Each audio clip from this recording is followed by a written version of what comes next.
and very happy to share one of our real-life case studies today.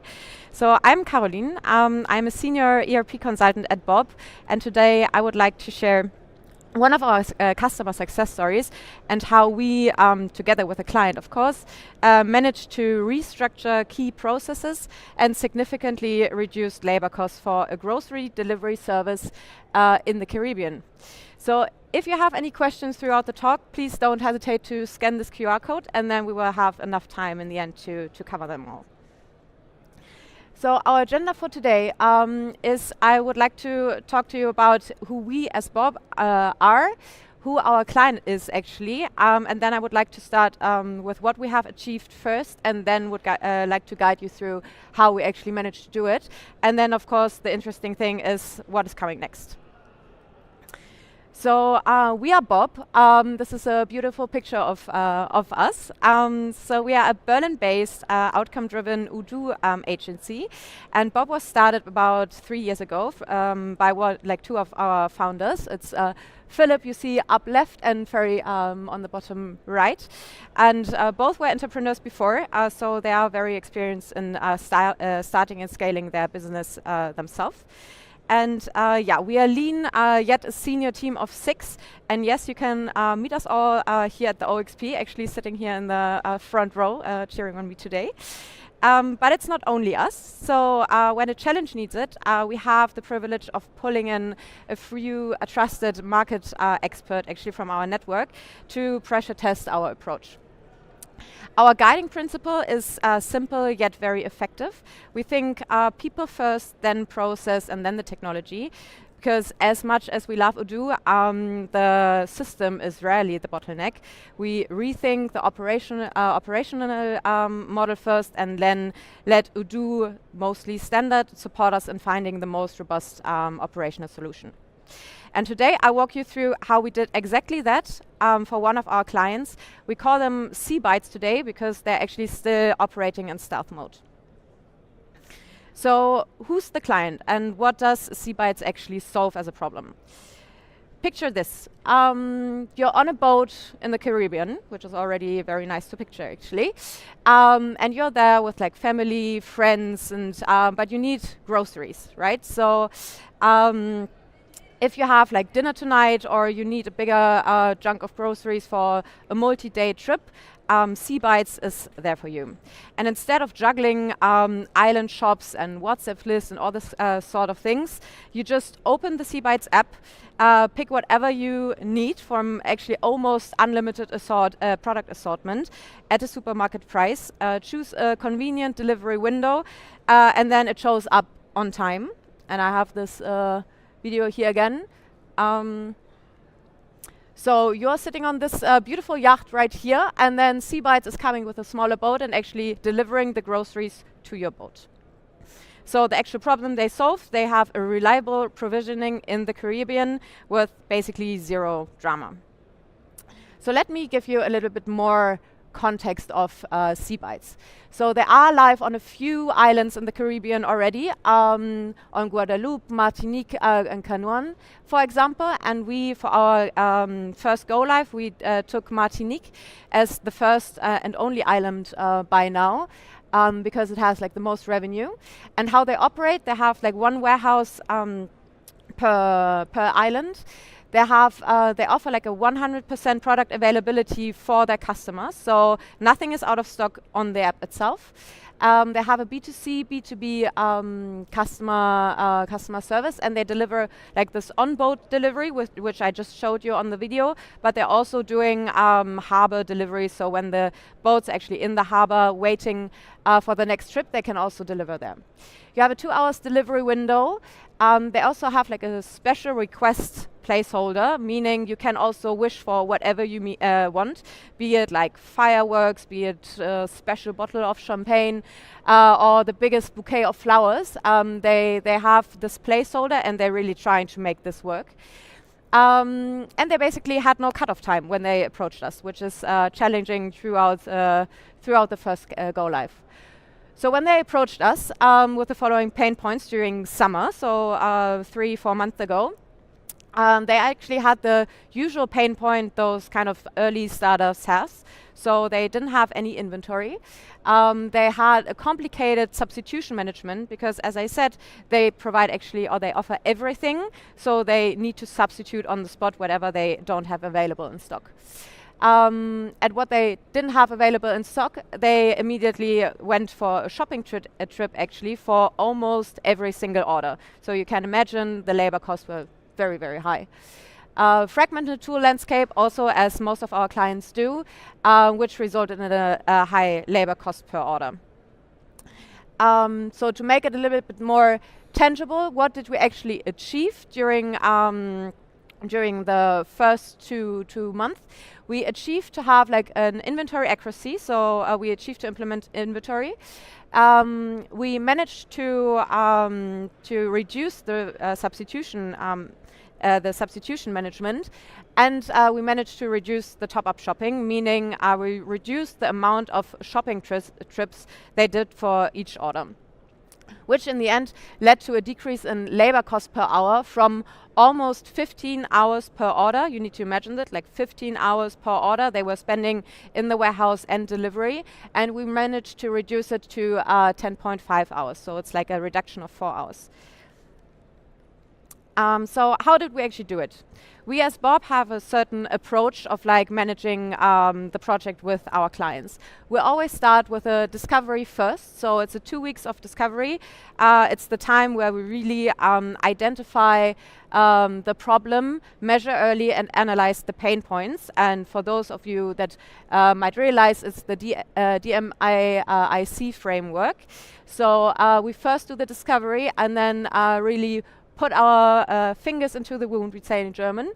Then we come up with a discovery assessment and then move on to the implementation phase. For us, for C-Bytes, it took 8 weeks until we went live with the very, very first version of Odoo. There we took like improve and control as the guiding principle throughout our project management. And then in the end, we have continuous improvement. It will take 3 to 12 plus months, depending on the customer's needs. So starting with the discovery, really defining the problem. And what I want to show you here is the fragmented tool landscape, actually. So a lot of manual processes from left to right. On the left hand, you have the original order management system. Here you can see the picking list. It's actually a printed Google Sheets, which you also might experience from your clients. It serves as the picking list, it serves as the shopping list, and it actually also serves like the delivery slip. Then you use Asana for customer care, and Google Calendar actually for the delivery scheduling. And as I said, like they offer 100% product availability. So inventory accuracy was one of the most pressing issues in the beginning. We like to measure as early as possible. So we started measuring our KPIs in calendar week 28. And we began tracking because as early as possible because we wanted to make our client think in data. So we have the post-order availability, meaning that items were immediately fulfillable without going on the shopping trip. That was at 60%, so you can imagine very, very low. You have the perfect order, meaning it's a complete order, on-time order without any complaint. It was at 90% 10 weeks ago. And the labor hours per order was like at almost 15. I already said it before. So we made the warehouse staff actually fill in the raw data week by week. And the goal was it in the end to benchmark it to the world-class operation. And this is the part where we actually included an expert with 20 years of experience in online groceries to support rethinking our operational model and processes. And what we identified during the discovery assessment that the benchmark was for post-order availability was almost 90%, perfect order at 95%, and the labor hours per order below 10 hours, which actually resulted in our hypothesis that if we would meet this world-class operations, we could actually save our client up to 12,000 savings per month during the peak season. Moving on to the implementation. So, and sorry, one thing, this tangible yet very quantified result from our discovery assessment really convinced our client to move on and working with us. So how we work during the implementation phase, we have an Asana project. We work in sprints. We have clear goals, task per sprint, and assign ownerships among each stakeholder. We have weekly updates with the whole team and a demo at the end of each sprint actually to celebrate our successes and de-risk factors as soon as possible. How we did it. So we had this improve stage of our process. So what we like doing is really rethink the whole process before we implement it in Odoo. So what I would like to understand for you from this slide is that we rethought the whole order to cash process in very much detail and outline it in Figma. And we first discussed it with our client. We did some feedback loops. We really wanted to have their opinion as well, because we would like to work with our client and not for our client. And after we had approved this process, we were able to implement it in Odoo. So two things we needed to do to have a proper foundation for Odoo. So at first we needed to link and connect their proper order management system. They were working with Bagisto. So we didn't replace Bagisto in the first place, but we created an API together with our development team to have the live order capture actually from their OMS to Odoo, meaning we have the live order creation and update, we have the customer information sync, and also the product creation and update was working from Bagisto to Odoo.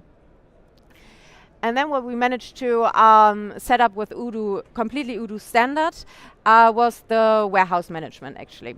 So what we did is the inventory count. We implemented the routes and locations. We implement the putaway rules. We have started the barcode picking app, which was a big game changer for them because they haven't been using any kind of scanners or something like this before. And we implemented the purchasing rules, where I am actually very excited about in Odoo 19 with a whole smart purchasing module that will actually will make a significant difference for the future. We still had three things that were not standard, actually. It's the special request, it's the substitution logic, and the top-up shopping list. And I briefly explained it to you already, but in Odoo it's very tricky to have that flexible field actually for special request handling. Substitution handling, it's also doable in Odoo, but we managed to do with a small customization the documentation actually for the substitution handling, because it's getting more interesting in the later part for invoicing.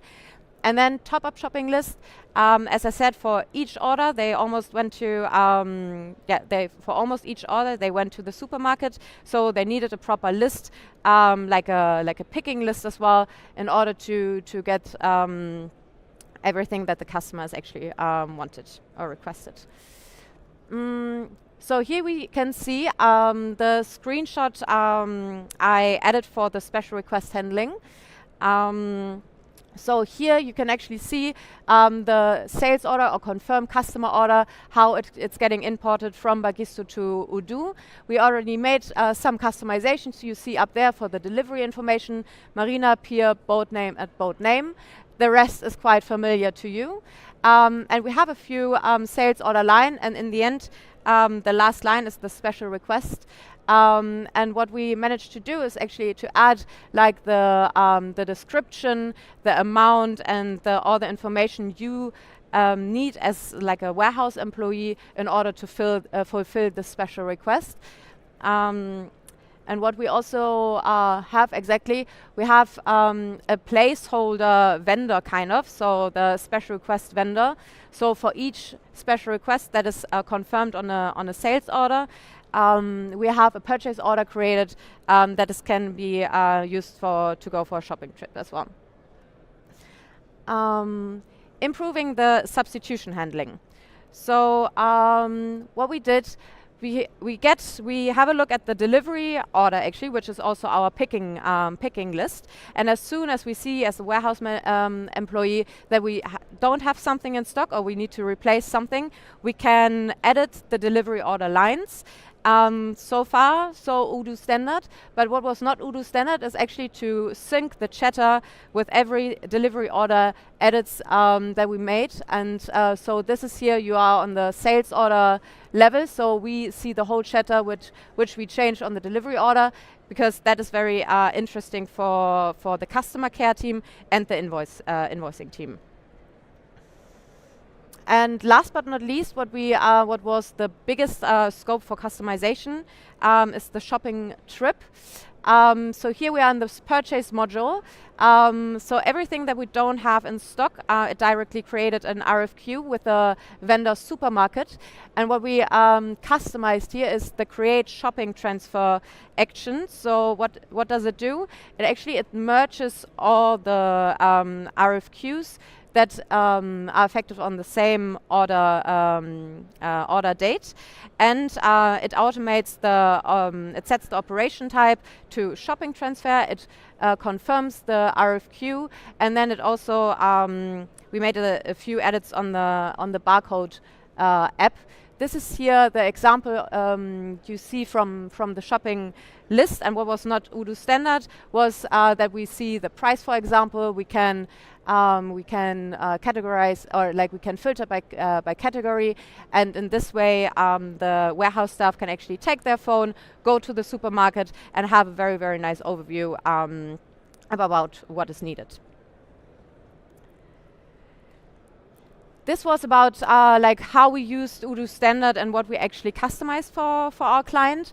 Here are some examples from the go live. So after 2 months of preparing and organizing the implementation, we actually went on site to Martinique, and we had the first look at the warehouse, and this is how it looked like. So as you've seen, it's very clean, but still we needed to label all the shelves, we needed to label all the products, and to make everything like properly scannable.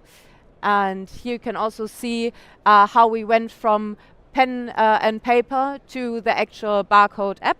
So here with those scanning devices, you have a phone here, you have the finger scanner here, so they can actually operate with both hands free, which was a big game changer for them already. And then this is how they deliver actually. So they have a few boxes, also because they need to, I mean, it's very hot in Martinique, so they need to cool down the stuff. They have very, very pretty t-shirts. And then this is how it looks like, how they would deliver on in harbors, so that you can kind of visualize and picture how this actually went. Exactly, so what did we actually achieve? Again, we achieved the post-order availability only within 2 months to almost 90%. The perfect order went up to 99%, which is extremely successful, to be honest.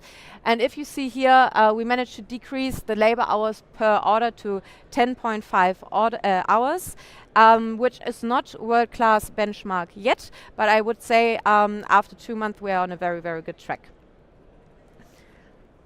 So what is next? What is planned for our continuous improvement?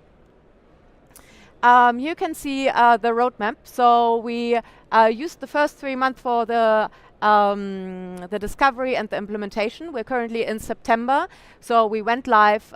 We are in this hypercare phase at the moment, and as of October, we want to control, scale, and expand actually to different islands.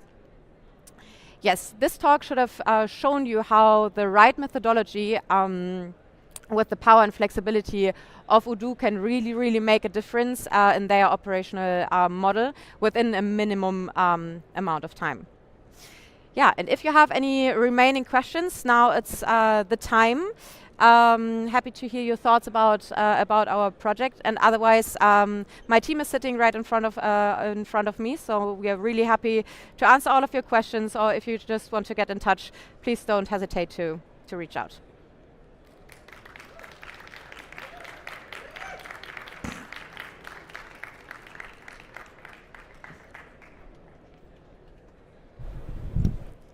All right, all right, all right.